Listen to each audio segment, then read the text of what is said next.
কোথা থেকে এসেছো তুমি? বিরাটি। আচ্ছা, কিসের জন্য নিলে এগুলো? আমার বিয়ের জন্য। আচ্ছা, কি কি নিয়েছো একটু বলো। আমি অনেক কিছু নিয়েছি, ইভেন আমি অনেক কিছু বুক করে গেছি যেগুলো আমি পরে এসে নেব। তার মধ্যে এখন নিয়ে যাচ্ছি আমার মুকুট, নিয়ে যাচ্ছি বরের দুটো টোপর, কুলো, সমস্ত কিছু এখানে দেখতেই পাবে। একটু ঘুরিয়ে দেখিয়ে দাও তুমি তোমার পোর্ট্রেট হচ্ছে গাছ কৌটো। হ্যাঁ, একটু হচ্ছে কি আমি দেখিয়ে নিই। টোপর, মুকুট, পান পাতা, তারপর হচ্ছে দুটো মুকুট, আচ্ছা পান পাতা, আর হচ্ছে এই দুটো টোপর। তারপর দাদা আমার কুলোটা ইনস্ট্যান্ট আবার কাস্টমাইজ করে দিল আমি যেরকম ভাবে বললাম একদম।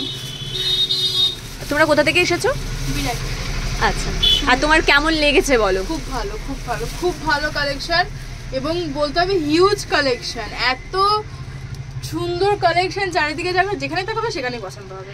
আর হচ্ছে দামের এটা একটু বলো যে কেমন লেগেছে দাম তোমার। সব জায়গা থেকে এখন যাদের বিয়ে তারা ভালোভাবে বুঝবে যে তারা কতগুলো জায়গাতে খুঁজেছে এবং কার কার সাথে কি কি বিষয়ে কন্ট্যাক্ট করেছে। তার থেকে বলবো বাবা বিবাহ আসরে আসো, এসে দেখে যাও, খুব ভালো কালেকশন, একদম পকেট ফ্রেন্ডলি দাম যাকে বলে সেই দামের মধ্যে তোমরা পেয়ে যাবে। থ্যাংক ইউ, আবার এসো। ওকে।